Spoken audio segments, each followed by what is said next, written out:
Yang keempat, yang sangat dilihat sama apa namanya ya, sama investor atau publik ya yang akan menilai itu adalah value dari bisnis itu, baik value dari brandnya maupun value dari patennya. Jadi create lah value. Value creation itu penting banget ya. Ya, jadi brand yang ada value-nya. Nah, jadi kalau enggak ya enggak ada gunanya juga gitu ya. Dan paten misalnya kalau ada ya, paten-paten yang itu bernilai juga ya, aset yang penting juga. Nah, bagaimana caranya meningkatkan ini? Yang lain lagi caranya gitu ya. Tentu ada yang harus kita pelajari. Lalu kita melihat struktur biaya misalnya ya. Jadi bisa juga dilihat itu dibandingkan struktur biaya bisnis tertentu dengan bisnis yang lain. Jadi misalnya ya sama-sama bisnis misalnya tadi itu katakanlah handphone misalnya ya. Apple dengan Samsung mungkin struktur biayanya mirip-mirip. Tapi karena value dari brandnya dan juga dari sisi market share-nya berbeda, ya, sehingga dari sisi profitability atau keuntungan mungkin jadi berbeda. Nah, makanya membangun struktur biaya yang pas, ya, yang juga membuat itu bisnisnya itu bisa bernilai atau tidak. Cash flow sudah pasti ya, kalau kita cerita, ya cash flow itu kalau Anda lihat Apple itu luar biasa itu Apple itu cashnya itu nggak karuan itu, nggak tahu lagi mau diapain itu cash flow-nya itu. Jadi kalau salah satu yang dilihat itu cash flow pasti ya. Di Usada dulunya saya ingat ada duit sekitar 1 sampai 1,5 triliun minimum itu udah nggak kepake gitu, nggak tahu mau diapain, utang kagak ada gitu. Nah mau akuisisi bisnis lain belum ada yang cocok waktu itu. Nah sehingga ya ada suatu saat ya kita hanya berikan aja semuanya ke investornya kembali ya untuk sebagai dividennya. Profit margin, nah itu juga. Jadi bisnis kategori juga bisa membedakan. Misalnya kalau kategori kita bisa misalnya distribusi, ya perdagangan, biasanya profit marginnya otomatis biasanya kecil dibandingkan kalau kita punya merek sendiri atau di manufacturing. Kategori aja juga sudah membedakan cash flow kita atau misalnya profit marginnya. Tapi profit margin ini juga ditentukan oleh struktur biaya kita. Ya. Jadi semuanya itu berhubungan. Jadi bagaimana caranya kita memilih ya, antara profit marginnya seperti apa, struktur biayanya seperti apa, cash flow, kategorinya, dan segala macamnya. Nah, sudah pasti manajemen, tim, dan people, orang-orang yang ada. Saya pernah cerita ya, kalau dihitung-hitung misalnya kemarin itu di dalam waktu kita dibeli oleh Danone itu, saya perkirakan nilai dari tim kami itu sekitar 1 triliun dari 20 triliun itu. Ya. Nah, ada nilainya, ada. Tim yang bagus itu bernilai. Ya. Kalau Anda misalnya ketemu sama investor-investor profesional, ya, mungkin saja pertanyaan pertamanya siapa timnya. Kalau enggak minimal pertanyaan nomor 1, 2, atau 3 dia akan tanya itu. Karena itu sangat-sangat penting bagi investor.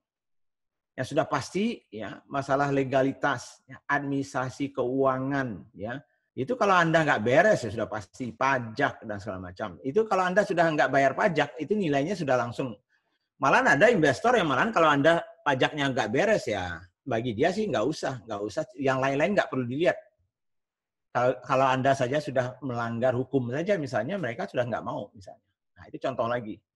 Kemudian terakhir itulah masalah potensial. Bagaimana kita melihat potensi dari kategori atau industri itu ke depan, itu juga akan menentukan tentunya nilai dari bisnis itu. Nah, campuran dari semuanya itulah yang akhirnya ya ada caranya tentunya melakukan valuasi, istilahnya menilai ya, ada metode-metode tertentu dan campuran dari metode itulah akhirnya yang membuat kita nilainya segini kira-kira.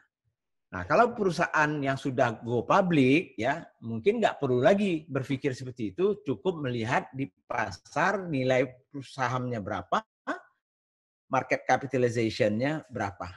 Tapi kalau kita belum perusahaan publik, berarti kita harus melakukan penilaian ya berdasarkan dengan metode-metode tertentu, tetapi yang akan membuat kita bernilai itu minimum yang 10 ini harus kita utak-atik. Ya, kita utak-atik. Nah, oleh karena itu, pada saat kita melihat misalnya ya apa ya namanya ya bisnis ini, ya, pada saat kita mau misalnya mau lihat investor ya itu beda-beda investor akan beda-beda maunya ya. Jadi kalau biasanya kalau investor-investor awal ya itu angel investor biasanya itu. Ya, mungkin ya mereka masuknya itu di sampai 1 M misalnya ya. Itu namanya seed capital. Yang mereka harapkan itu adalah pertumbuhan tinggi, harus cepat ya. Dan mereka memikir untuk mendapatkan 15 sampai 30 kali dari nilai investasinya mereka. Jadi kalau misalnya dia katakanlah saya investasi 100 juta, maka saya berharap 15 kali sampai 30 kali lipatnya nantinya dalam sekitar 5 tahun itu. Nah, caranya mereka nantinya keluar atau itu bisa dibeli kembali oleh ownernya, foundernya, atau dia jual kembali ke orang lain ya atau ke venture capital. Sedangkan kalau kita membutuhkan biaya yang lebih besar atau investasi yang lebih besar, biasanya itu masuknya itu ke venture capital. Nah, masuknya itu namanya seed capital atau seri A misalnya ya. Nah, itu biasanya ya tiketnya sebesar 1 M sampai 30 M ya tergantung nantinya ya. Nah, biasanya mereka itu akan berharap 10 sampai 20 kali lipat dari investasinya mereka dalam 5 tahun itu. Nah, cara mereka keluar dan segala macam itu biasanya itu bisa ke strategic investor ya, bisa lewat IPO dan segala macam. Nah, sedangkan yang ketiga, ini ada private equity, ini sudah lebih matang dan besar-besar nih sebetulnya. Ya. Itu minimum tuh biasanya itu di atas 50 M. Ini pun jarang nih sebetulnya. Ya. Karena teman-teman saya yang di private equity itu biasanya itu 20 juta dolar, 50 juta dolar, 100 juta dolar itu minimum investasinya mereka. Nah, itu biasanya di seri A, B, C, D, dan ini jadi semakin matang, kalau Anda lihat dari sini, mereka tidak menuntut sebanyak yang venture capital. Mereka cukup 3-5 kali dalam 5 tahun itu. Jadi kalau saya misalnya investasi misalnya 100 M, maka dalam 5 tahun rata-rata saya berharap 3 kalinya. 300 M saya kembali lagi dapat duitnya, kira-kira. Ya. Jadi mungkin itu dulu ya sehingga kita bisa diskusi nantinya ya. Intinya adalah untuk menaikkan nilai perusahaan kita, maka banyak sekali faktor dan tidak hanya satu faktor. Makanya sebagai owner founder itu kita nggak bisa hanya fokus di satu faktor saja. Cuman tergantung tentunya prioritas di mana bisnis kita dan kondisi bisnis kita, itulah yang minimum yang 10 faktor itu tetap harus diutak-atik. Di mana bobot yang paling besar tergantung dari bisnis Anda sendiri, gitu ya. Jadi itu sedikit ya sharing dari saya ya untuk sore ini pagi ini ya. Nah, teman-teman kalau misalnya mau bertanya, mau diskusi, silakan ya. Yang sudah ada pertanyaan mungkin di sini boleh Melisa ditanyakan. Tapi kalau mau dibuka juga mereka mau bertanya juga boleh. Silakan. Ya, boleh. Ini saat ini udah ada 2 pertanyaan Pak dari Pak Liwa. Mungkin boleh unmute dan boleh di-share di peserta Triple Value, Pak. Ya, Assalamualaikum Pak Budi. Waalaikumsalam. Ya, Pak Budi, saya sudah tulis. Ya, zamannya di Jogja pertama kali dulu kayaknya awal-awal ya. Pak Budi, saya cuma ingin menanyakan kalau dalam suatu perjalanan ada hal-hal non teknis yang terjadi seperti pandemik ini, akhirnya kita butuh dana besar dari investor. Bagaimana mencegah supaya tidak terjadi dilusi dari saham itu ya? Apakah harus ada perjanjian khusus dari awal atau ada ditulis di akte. Satu itu. Boleh dua ya Bu, Pak ya. Satu lagi yang terakhir Bapak ngomong tentang venture capital dan 3 poin itu. Apakah ada rasio IRR yang dia targetkan dari 3 orang itu? Terima kasih, Pak. Ya. Oke, thank you Mas Liwa. Jadi kalau rasio IRR-nya biasanya ada, ya, tergantung juga. Nah, ada yang biasa cukup tinggi sih, tapi cukup tinggi kalau kita lihat dari IRR-nya, mereka selalu bicaranya basisnya dolar ya. Jadi kalau mereka bilang misalnya 15 sampai 20 misalnya, itu dolar gitu misalnya ya. Jadi bukan rupiah loh. Jadi, biasanya, tapi tidak, karena tergantung juga dananya mereka. Ya, kan mereka ini PE, private equity, venture capital ini kan sebetulnya mereka kan pengelola dana orang lain kan. Jadi tergantung juga dananya lebih murah atau tidak, tergantung juga ada misi tertentu dari dana atau tidak itu ya. Jadi tapi ada. Jadi IRR itu biasanya ada. Ya, mereka punya patokan kira-kira rata-rata seperti apa. Itu satu. Yang kedua, kalau soal tadi itu, memang dalam kondisi yang pandemi seperti ini pasti drop nilainya ya. Yang terkena dampak negatif tentunya ya. Nah, dan ini bagi sebagian investor ini situasi yang enak sebetulnya mereka, karena mereka bisa membeli dengan harga murah. Ya kan gitu. Ini yang saya bilang. Ini kan yang saya bilang yang namanya itu adalah yang pencari bangkai ini. Tapi memang ada seperti itu, memang ada. Saya banyak teman yang memang private fund-nya itu atau dananya itu memang khusus mencari yang namanya itu distress asset namanya. Jadi aset-aset yang sedang stres gitu. Artinya adalah bisnis yang sedang stres, entah itu mau bangkrut atau sedang hampir kolaps ya, yang tanggung-tanggung lah ya, tapi masih hidup gitu, masih hidup dan punya potensial. Nah, pasti harga murah dong. Ya namanya cari diskon kan ya dalam situasi begini. Siapa sih yang nggak mau? Nah, jadi itu satu. Nah, tapi ini soalnya saya lagi cari funding untuk beberapa teman sekarang ini. Ya, kita lagi cari funding antara ada yang sampai 5 juta, ada yang sampai 40 juta dolar gitu ya. Nah, cuman persoalannya adalah saya bilang dibandingkan sebelum COVID pasti berbeda dong nilainya karena sudah terjun bebas toh harganya.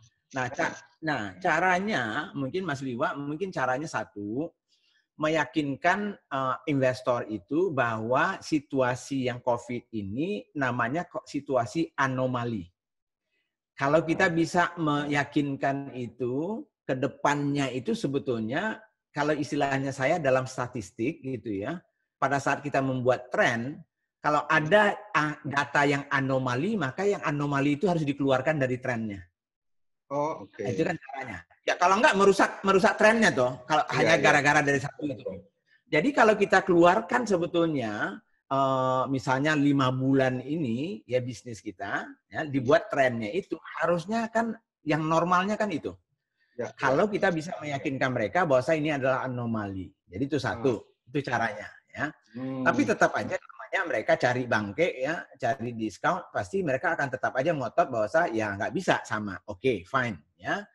Tapi minimal yang kedua strateginya yang bisa kita lakukan adalah kita bisa mengatakan bahwa boleh ada penyesuaian nilai yang lebih rendah sekarang, tetapi saya minta misalnya kita minta caranya adalah membuat yang namanya itu performance based evaluasi.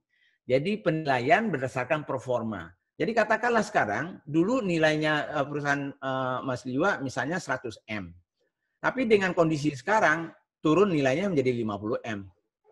Cuman saya bilang bahwa tapi 50M saya nilainya sekarang, cuman kalau tahun depan normal kembali dia, maka saya akan memberikan nilai yang lebih tinggi dibandingkan yang 50M itu. Kalau tahun depannya lagi masuk lagi targetnya, maka nilainya akan saya kasih lagi tambahannya. Jadi penilaiannya itu untuk sekarang tetap yang murah itu ya, tapi kemudian setelah itu kita bisa menaikkan nilainya berdasarkan performa yang itu. Itu salah satu yang mungkin yang lebih fair untuk kedua belah pihak kalau menurut saya. Dan itu juga yang kita coba ajukan gitu, ya. Ya, itu. Makasih banyak, Pak. Makasih banyak. Pak Budi. Mbak Melisa. Ya. Mau nanya? Ya, boleh. Silakan. Pagi Pak Budi, Dedi Pak. Ya, Dedi. Ini ada pertanyaan yang kebetulan begini Pak. Misalnya kita dihadapkan pada dua pilihan. Salah satu di bidang bisnis food and beverage. Salah satu pilihannya kita mau investasi, mengundang investor, yaitu adalah angel investor dan VC, venture capital. Nah, misalnya kita mau kasih dia 30% saham kepada mereka. Tetapi ya perkiraan nilai 30% itu kira-kira lebih kurang 1,2 M. Nah, dengan berbagai syarat yang sudah dia tetapkan. Nah, namun yang menjadi kendala di kami ini adalah bisnisnya artinya baru 5 tahun belakangan ini. Dengan masa lalu yang pertumbuhan masih kecil seperti itu. Nah, pola seperti apa yang bisa kita tawarkan kepada dua kandidat investor ini, Pak? Ini kan bicara mana yang paling menguntungkan di antara dua tipe investor tadi, Pak. Terima kasih, Pak. Kalau nilainya kecil, tadi kan kita lihat tuh ada tiga jenis lah. Misalnya ada angel investor tuh biasanya mereka masuknya di awal, nilainya kan kecil. Yeah. Tapi kalau nilainya misalnya yang dibutuhkan itu, misalnya Dedi nilainya yang dibutuhkan berapa misalnya? 1 M kah, 2 M kah? Kalau sudah di atas 1,2 M. Oke, itu masih bisa mungkin angel investor bisa ya. Tapi juga bisa juga misalnya ke venture capital ya. Nah, angel investor tentunya biasanya dia lebih fleksibel dan lebih informal. Sedangkan venture capital dia lebih formal dari sisi melihat, mereview bisnisnya.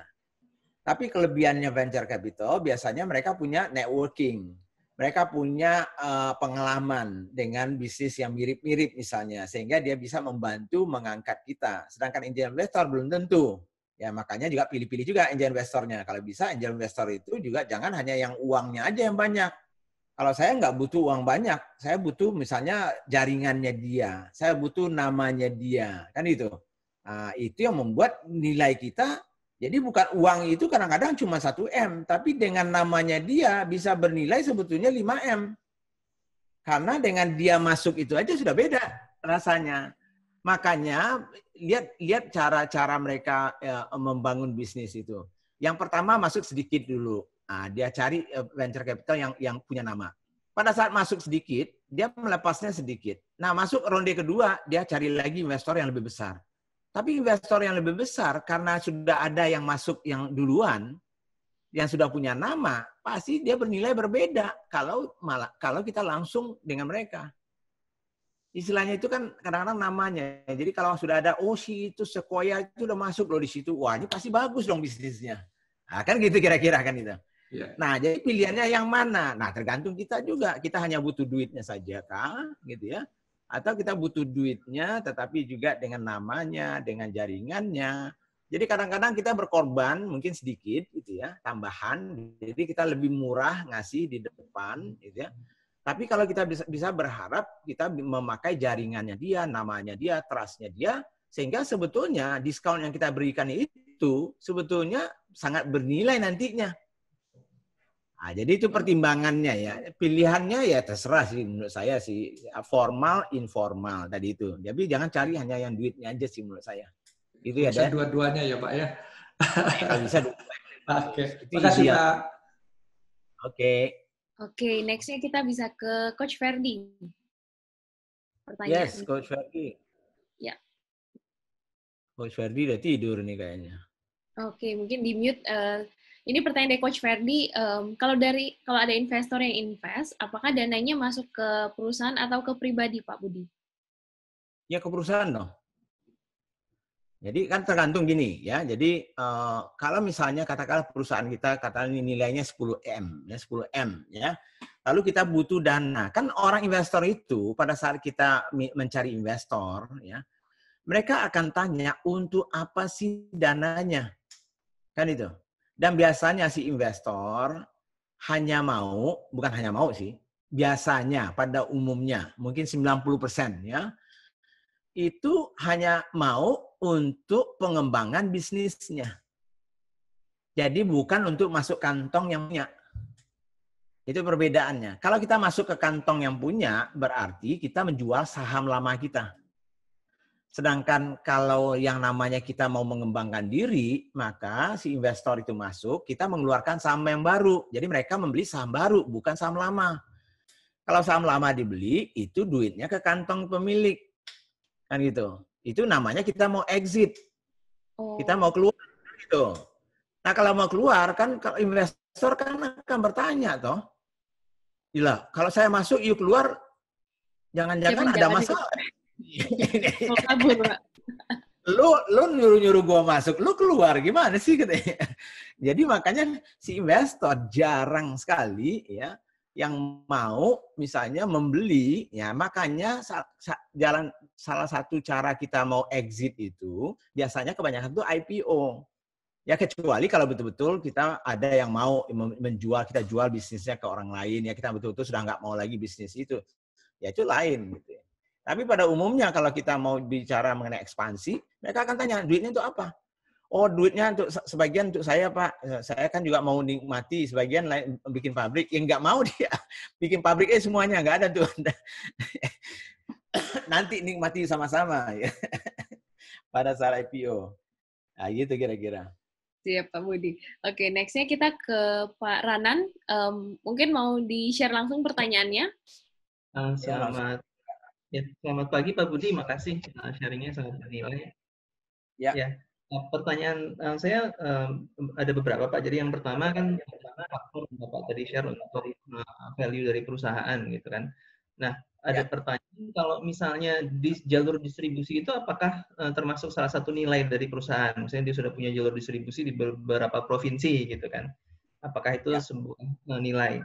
Dan yang kedua, untuk distribusi untuk industri F&B sebenarnya bobot apa yang paling tinggi dari 10 itu? Dan kalau boleh di-sharing pengalaman Bapak di Sari Husada yang top 3 yang membuat value itu bisa 5 kali lipat apa, Pak? Bagus pertanyaannya. Di bisnis tergantung bisnisnya apa ya tadi itu saya bilang, tapi intinya gini, aset yang kita punya selain dari aset real ya, aset real itu sudah pasti lah ada nilainya ya.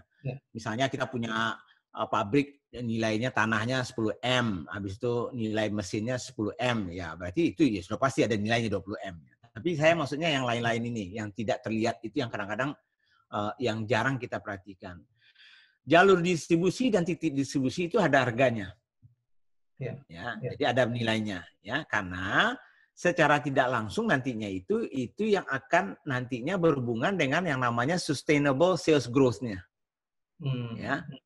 Nah, jadi karena jalur distribusi itu saya anggap sebagai customer base dan consumer base nantinya. Semakin besar fondasinya, semakin stabil biasanya sales-nya. Ya kan gitu ya. Jadi ada korelasinya nantinya itu ke yang nomor 2 tadi itu, sustainable sales growth-nya itu.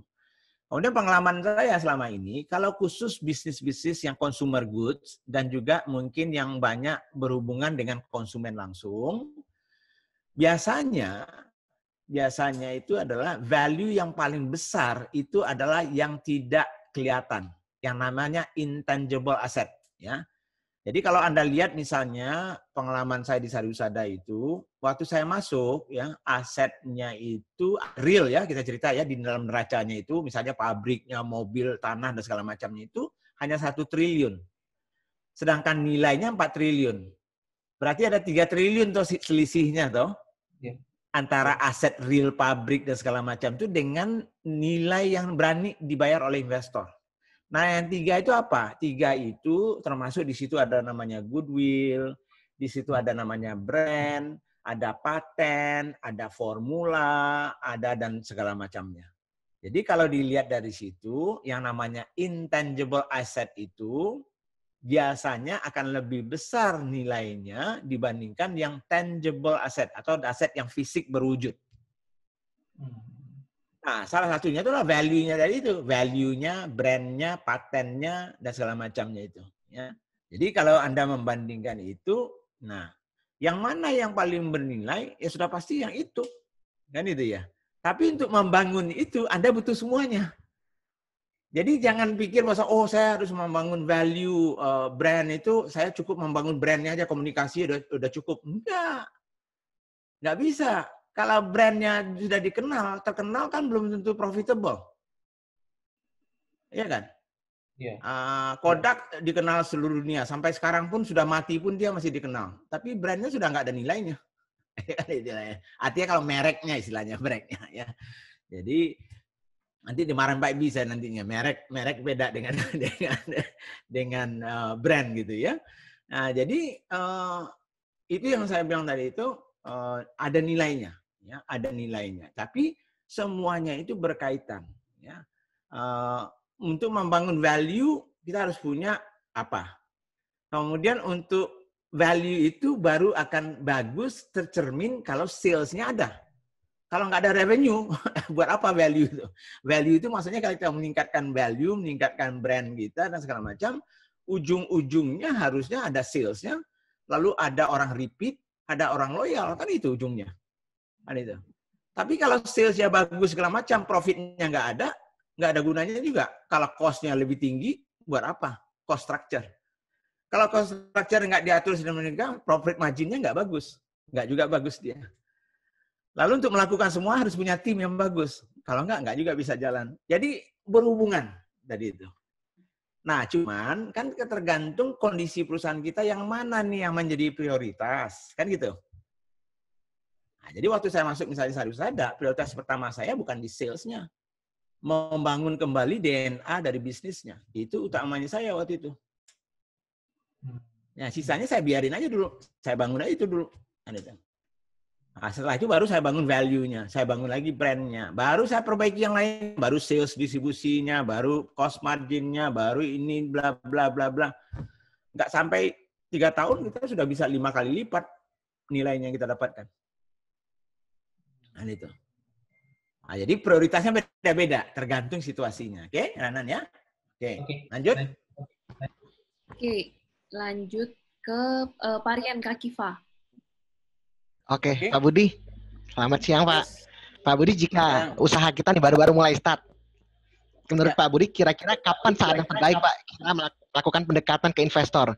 Pertanyaan kedua, Pak, misalkan nih, kita akan pendekatan ke angel investor, kira-kira parameter apa yang mereka lihat gitu, biar gimana caranya buat kita bisa dilirik oleh mereka gitu. Terima kasih, Pak.